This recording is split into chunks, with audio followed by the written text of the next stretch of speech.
Duru nchini Israel zimeeleza kwamba kundi la wapiganaji la Hizbullah nchini Lebanon limeshajijenga upya na sasa linasubiri tu kuanza upya kwa vita. Mashirika ya usalama ya Israeli yametangaza kwamba yanajiandaa kwa ajili ya kuingia katika vita vikubwa zaidi na Hizbullah ya Lebanon, yakidai kuwa harakati hiyo imeshajijenga upya kijeshi na sasa lazima wasubiri majibu makali kutoka kwa harakati hiyo. Channel 11 ya televisheni ya Israel imeripoti jana Jumatatu ikianukuu mashirika ya kijasusi ya Israel yakidai kuwa Hizbullah imeshajijenga upya na ina silaha za kutosha ikiwa na mbinu za kijeshi na kisiasa katika maeneo ya kaskazini mwa mto Litani na karibu na Beirut. Utawala wa Israel umedai pia kwamba serikali ya Lebanon imeonyesha udhaifu mkubwa mbele ya nguvu inayoongezeka ya Hizbullah na kutishia kuanzisha mashambulizi dhidi ya Lebanon.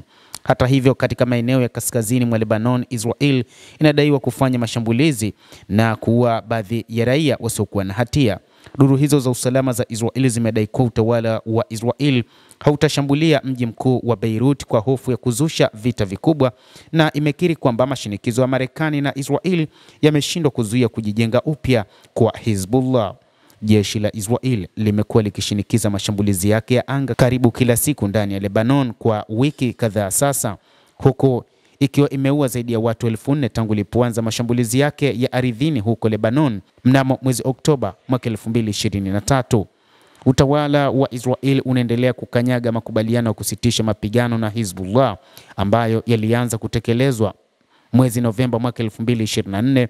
Umeshakanyaga makubaliano hayo kwa zaidi ya mara 4,500, ikiendeleza mashambulizi mara kwa mara katika baadhi ya maeneo huko katika maeneo mbalimbali ya Beirut, lakini pia na maeneo kadhaa ya nchi ya Lebanon, ikidai kwamba ni katika mapambano dhidi ya kundi la Hizbullah. Chaneli hiyo ya Israel ilidai kwamba maafisa wa Israel na Marekani wamekatishwa tamaa na serikali ya Lebanon kutokana na kushindwa kuipokonya silaha Hizbullah, na kwamba hivi sasa harakati hiyo imesharejesha nguvu zake na iko tayari kuingia vitani dhidi ya Israel.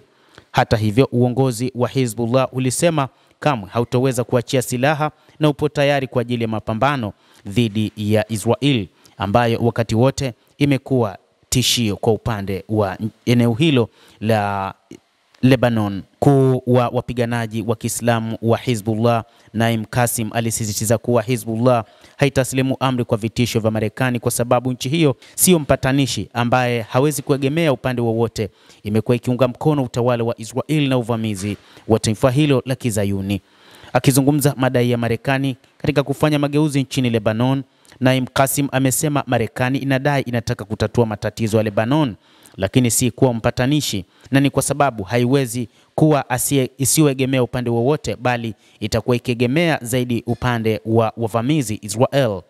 Mkuu huyo wa Hizbullah ya Lebanon ameongeza kuwa wakati wowote inapotangazwa kwamba mjumbe wa Marekani atafanya safari katika eneo hilo, uchokozi wa utawala wa Israel huongezeka na mashinikizo huongezeka zaidi.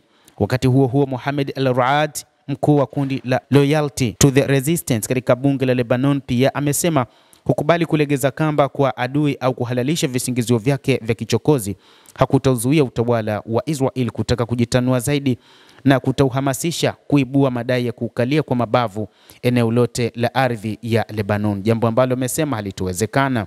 Katika hali ambayo Marekani na utawala wa Israel zinataka kudhoofisha mhimili wa wapiganaji wa Lebanon kupitia mipango ya kisiasa na kiusalama, kusimama kidete kwa Hizbullah na harakati za wapiganaji si tu kwamba ni jibu la kujihami, bali pia ni mkakati wa kitaifa na wa kikanda wa kulinda uhuru, kujitawala na usalama wa Lebanon. Kupitia njia ya kushinikiza serikali ya Lebanon ili ipokonye silaha wapiganaji wa Hizbullah, Marekani inafanya njama za kufutilia mbali nguvu yenye taathira ya kujilinda ambayo imezuia uchokozi wa utawala wa Israel dhidi ya ardhi ya Lebanon na eneo zima la magharibi mwa Asia. Wachambuzi wa mambo wanasema kwamba moja kati ya kazi kubwa inayofanywa na kundi la wapiganaji la Hizbullah ni kulinda eneo la taifa hilo la Lebanon, kwani Israel mara kadhaa imekuwa ikiteka maeneo mengi katika taifa hilo la Kiarabu la Lebanon, jambo ambalo serikali ya sasa imeshindwa kuzuia hilo, huku ikitakiwa kunyang'anya silaha kundi hilo la wapiganaji la Hizbullah. Endelea kutufuatilia na sisi tutaendelea kukufahamisha nini kinajiri ulimwenguni kupitia hapa The World News. Mimi ni Adam Hussein, endelea kuwa nasi wakati wote, endelea kutufuatilia.